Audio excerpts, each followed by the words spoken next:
6 ستمبر یوم دفاع، عزم و ہمت کا دن، جرت و بہادری کا دن، شجاعت و کامرانی کا دن، فتح و نصرت کا دن، جوانوں کی فرض شناسی کا دن، لازوال قربانیوں کو یاد کرنے کا دن، دشمن کی سازش کو مٹی میں ملانے کا دن، اپنے خون سے آزادی کی آبیاری کرنے کا دن، سبز ہلالی پرچم کی شان بڑھانے کا دن، تعداد اور ہتھیاروں میں کمی کے باوجود اللہ کی مدد سے دشمن پر غالب آ جانے کا دن۔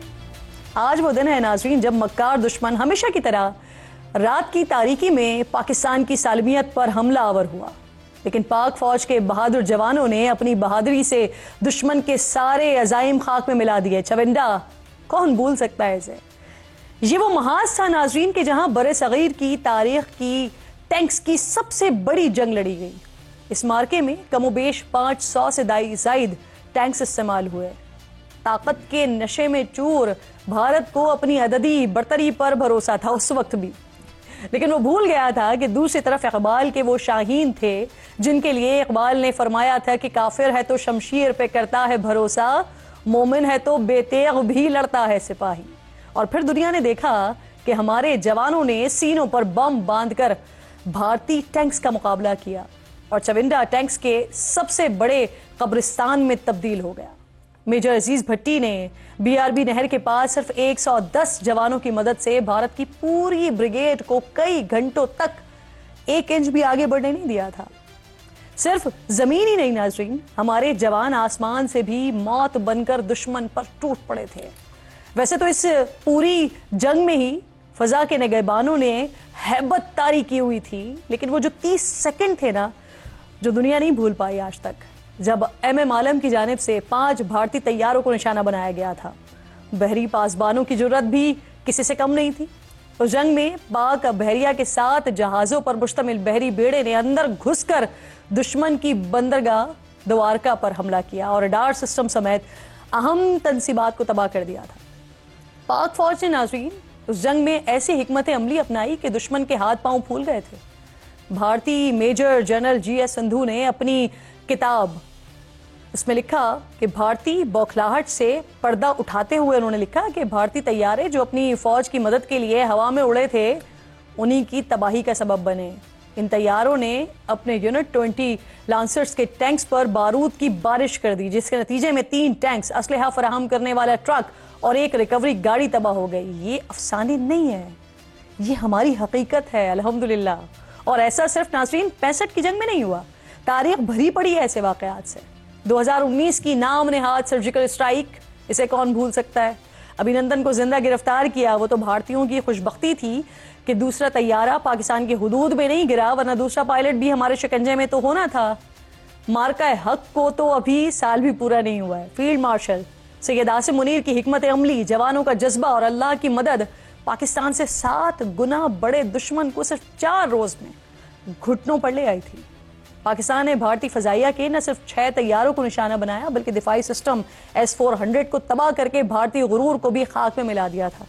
بھارت کے اندر گھس کر کئی ایئرپورٹس اور اڈوں کو نشانہ بنایا تھا، اور میں بار بار کہتی ہوں کہ بہت سی ایسی باتیں ہیں جو میں نہیں بتا سکتی۔ نقصان اتنا بڑا تھا نا ناظرین کہ بھارت کو 2 دن تک اپنی فضائیوں کو گراؤنڈ رکھنا پڑا تھا۔ رافیل کے جس کی ٹیکنالوجی کا پوری دنیا میں ڈنکا بجتا تھا، بھارت نے اپنی نااہلیوں سے اس کی بھی عزت کو خاک میں ملا دیا۔ اور پھر یہ تاریخ کا حصہ ہے کہ بھارت نے امریکہ سے ہاتھ جوڑ کر جنگ روکنے کی درخواست کی۔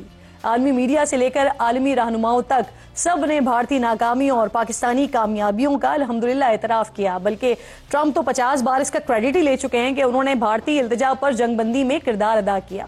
آج کا دن بڑا اہم ہے تو پھر کوئی اور بات نہیں کرنی چاہیے۔ اسی سلسلے میں میرے انتہائی معزز مہمان ہیں، آج سروسز سے ہی میرے ساتھ موجود ہیں جنہوں نے سرو کیا ہے، اور انہیں سے ہی یہ ساری چیزیں ذرا مزید جانتے ہیں، مزید بات کرتے ہیں۔ پروگرام میں میرے ساتھ ایئر کوموڈور خالد چشتی صاحب جوائن کر رہے ہیں، میں آپ کی شکر گزار ہوں۔ میجر جنرل زاہد محمود صاحب میرے ساتھ موجود ہیں، ریئر ایڈمرل فیصل شاہ صاحب موجود ہیں۔ آپ تینوں معزز مہمانوں کی، انتہائی معزز مہمانوں کی میں بے حد شکر گزار ہوں کہ آج کا یہ بڑا خاص دن اور خاص گفتگو کے لیے ہی یہ تینوں مہمان آج اسٹوڈیو میں میرے ساتھ موجود ہیں۔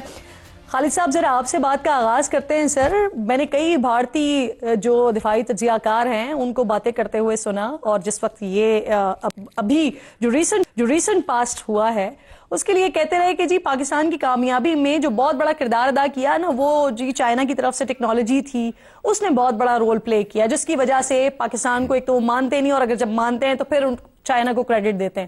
لیکن سر جب یہ 65 کی جنگ ہوئی 6 ستمبر کا دن, تو اس میں جو ایم ایم عالم نے جس طرح سے جہاز گرائے, تو اس سے تو یہ ثابت ہوتا ہے کہ بیسکلی ٹیکنالوجیز میٹر نہیں کرتی, پروفیشنلزم میٹر کرتا ہے, وہ چاہے 65 کا مارکا ہو, وہ چاہے آج کا مارکا ہو. سر بہت شکریہ کرن, آپ نے مجھے انوائٹ کیا ہے. یہ میں ابھی امریکہ اور کینیڈا کی وزٹ سے ابھی واپس آئے, اور وہاں بھی میرے ساتھ ایک سوال ہوا تھا, اور 6 جرنلسٹ تھے جنہوں نے پنجابی میں میرے سے کہا کہ یہ تو چائنا کی طرف سے سارا جو سپورٹ آپ کو ملی اس کی وجہ سے جیت ہوئی تھی. تو میں نے جو جواب ان کو دیا تھا وہ آپ کو پیش کرتا ہوں. میں نے ان سے کہا تھا کہ اگر میرا کسی ایک کمپنی کی میری ہو, اور میری کمپنی کا بیٹ کوہلی یا ٹنڈولکر لے کر چلے جائیں کرکٹ میچ کھیلنے اور وہ سینچری بنا دیں, تو میں کھڑا ہو کے نہیں کہوں گا کہ وہ سینچری میں نے بنائی تھی, وہ ٹنڈولکر نہیں بنائی ہے یا کوہلی نہیں بنائی ہے, کیونکہ وہ کوہلی ہے اس لیے اس نے بنائی ہے. بیٹ ہر ایک استعمال کرتا ہے. دنیا میں فائٹر جہاز رافیل اس وقت تقریباً 8 ملکوں کے پاس ہیں. آج تک کہیں شوٹ ڈاؤن نہیں ہوا, آج تک 9 کریش ہوئے ہیں, آج تک شوٹ ڈاؤن نہیں ہوا, ویسے ایکسیڈنٹس ہوئے ہیں. تو یہ کہنا کہ کریڈٹ اس کو جاتا ہے یا اس کو جاتا ہے, ساری دنیا F-16 ساری دنیا کے پاس ہیں, اور ہم نے مارا تھا بھی نندن کا جہاز. تو یہ جو کلنگ ہوتی ہے یہ اس کے پیچھے آپ کے پینلسٹ آپ کو زیادہ بہتر بتائیں گے کہ اس کے پیچھے اٹس اے مشین صرف نہیں ہوتی, اس کے پیچھے آپ کی ٹریننگ ہوتی ہے, آپ کا جذبہ ہوتا ہے, اور سب سے بڑھ کر آپ کا ٹیکنالوجیکل ایڈوانٹیج ہوتا ہے, اور کس طرح آپ نے انٹیگریٹ کیا ہوا ہے اپنے ویپنز کو. تو یہی فرق ہے. F-17 تھنڈر سے مارا تھا نا ہم نے, F-16 نہیں استعمال ہوئے تھے. جی F-16 بھی امپلائڈ تھے, اور جی F-17 تھنڈر بھی شامل تھا, اور یہ ایک جوائنٹ وینچر تھا, اس میں بھی انٹیگریٹڈ تھا.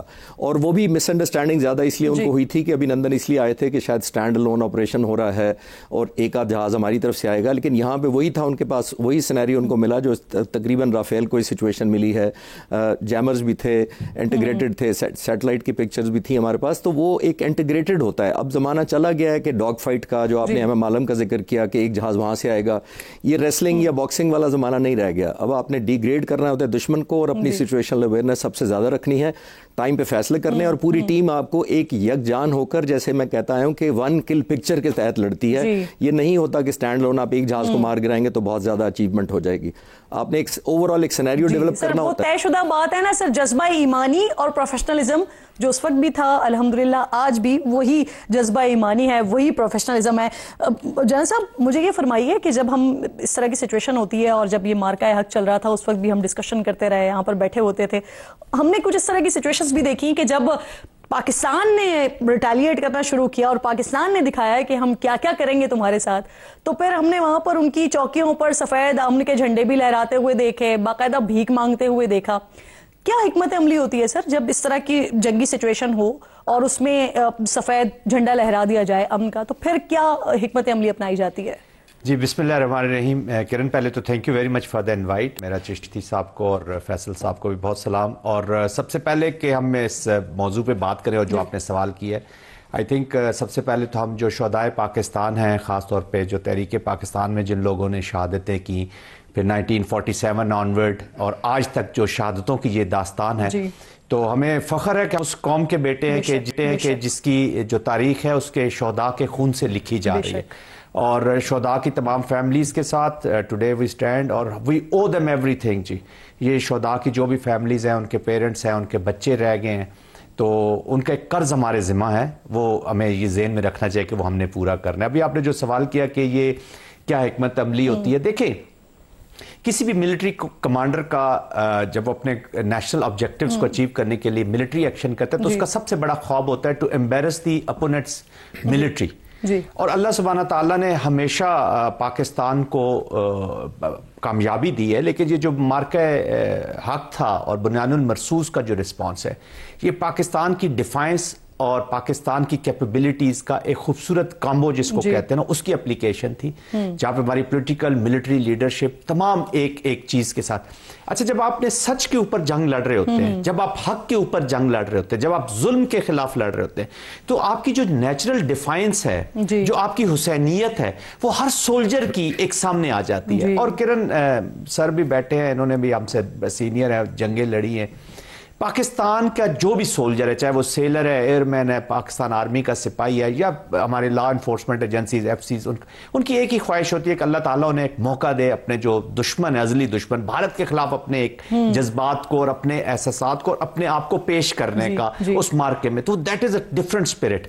اور جب انڈیا کا کانٹیکسٹ آ جاتا ہے, اور پھر وہ کانٹیکسٹ ابھی دیکھیں نا, مار کے حق میں ہوا کیا کہ انہوں نے مارا کس کو, ہمارے 4 سال کی ہوا, 7 سال کا عزیر, یہ ہمارے بچے انہوں نے شہید کیے. اور پھر وہاں سے جو ہیبرسٹک اپروچ تھی, تو اس کے خلاف اس جذبہ اتنا بڑھ جاتا ہے کہ رسپانسز بہت ہیوی چلے جاتے ہیں. تو آف کورس ایک طریقے سے ایک جنگ لڑی جاتی ہے, لیکن پاکستان نے الحمدللہ سپاہی سے لے کے ٹاپ لیڈرشپ تک, تمام ایئر فورس, نیوی, آرمی کی لیڈرشپ, ایک ہی فیصلہ تھا کہ انڈیا کو جب جواب جائے گا تو وہ 2 نوچ اپ جس کو بولتے ہیں, کوئڈ پرو کو میں 2+ جائے گا, کوئڈ پرو کو پلس جائے گا.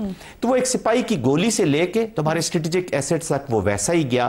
اور پھر انڈیا واز سرپرائزڈ, وہ اس نے تو یہ سمجھا ہوا تھا کہ بس رن اوور کر جائیں گے, اور وہ تو جب سرپرائز ہوئے, یہ جو سرپرائز کی آپ بات کر رہے ہیں نا, تو یہ پورا ہی مارکا اور یہ 4 دن تک جو کچھ ہوتا رہا, یہ کچھ بھی نہیں بھولا جائے گا اس میں سے. لیکن ایک اور بھی بڑی امپورٹنٹ چیز جو DGISPR نے رات کو آ کر کہا تھا نا, کہ جب ہم آپ کو جواب دیں گے تو آپ, ہم نہیں بتائیں گے, آپ کو دنیا بتائے گی, آپ کو نہیں بتانا پڑے گا. اور پھر یہی ہوا, آج تک دنیا انہیں بتا رہی ہے, اچھے سے بتا رہی ہے. بالکل, بہت شکریہ فیصل صاحب. سر, زمینی اور فضائی جنگیں جب ہم ہوتی ہیں, اس کی تو کہانیاں ہم سنتے ہیں بھری پڑی ہے. انفیکٹ مجھے آج بھی یاد ہے جب ابھینندن والی ایپیسوڈ ہوئی تھی, اس وقت بھی ہمارے پاس کچھ خبریں آئی تھی, اس طرح کی چیزیں آئی تھی سامنے. بحری فورس سر, کس طرح کا رسپانس ہوتا ہے جب ایسی کوئی سچویشن بنتی ہے, تو کیا حکمت عملی ہوتی ہے, اور کس طرح سے ٹارگٹ کو لاک کیا جاتا ہے سر؟ تھینک یو کرن, مجھے پروگرام میں لینے کا, اور سب کو یوم دفاع مبارک ہو. بہت شکریہ سر. دیکھیں, نیویز کی نا ایک انہیرنٹ کریکٹرسٹک ہوتی ہے, اور وہ کریکٹرسٹک یہ ہوتی ہے کہ ان کو امن سے جنگ میں آنے میں کوئی ٹائم نہیں لگتا. صرف ادھر سوچنا ہوتا ہے کہ ابھی ہم جنگ میں, کیونکہ شپس میں فیولنگ ہوئی ہوتی ہے, راشننگ ہوئی ہوتی ہے, ایمونیشننگ ہوئی ہوتی ہے, شپس آلریڈی سی میں ہوتے ہیں, پلیٹ فارمز میں سیل کرنا ہوتا ہے, وہ منٹوں میں نکل کے اپنے ایریاز میں کی طرف چل پڑتے ہیں. تو یہ جو پہلگام کا انسیڈنٹ ہوا, آپ دیکھیے کہ پچھلے 9 سال میں تیسرا ریپیٹ تھا یہ, وہی ڈائلاگ, وہی ایکٹرز, وہی جگہ. تو ہم تو اس کے عادی ہو چکے تھے, تیار تھے کہ اب جو ریٹورک بن رہا تھا, جو نیریٹو بن رہا تھا, اس میں لگ رہا تھا کہ آگے کیا ہونے والا ہے, جو پہلے 2 دفعہ ہو چکا تھا. تو نیوی تو اپنے جگہوں پہ پہنچ گئی, اپنے سارے پلیٹ فارمز میں سرویلنس شروع کر دی. اب دیکھیے, سی میں سب سے امپورٹنٹ چیز کیا ہوتی ہے, بہت بڑا ہے نا سی, لینڈ مارکس بھی نہیں ہیں, روڈز بھی نہیں ہیں, بلڈنگز بھی نہیں ہیں, ایک جیسا ہے. تو سب سے امپورٹنٹ چیز ہوتی ہے کہ آپ نے اپنے دشمن کو کتنی جلدی ڈھونڈا ہے. 22 اپریل کے بعد سے پاکستان نیوی کی نظر انڈین نیوی کی ہر موومنٹ پہ تھی, ہر موومنٹ پہ, کہ ان کے جہاز کدھر جا رہے ہیں, سبمرینز کدھر جا رہی ہیں, ہوائی جہاز. ہم نے اس دوران میں ڈیٹیکٹ کی تھی سبمرینز سر, ہمیں پتا تھا کہ ان کی سبمرینز کدھر ہیں. ان کا ایک سرویلنس ایئر کرافٹ آیا پاکستان کے قریب, وہ پکڑا گیا, اس کو پریشر کیا, پرسویٹ کیا کہ اپنا مشن ابورٹ کرے اور واپس چلا جائے.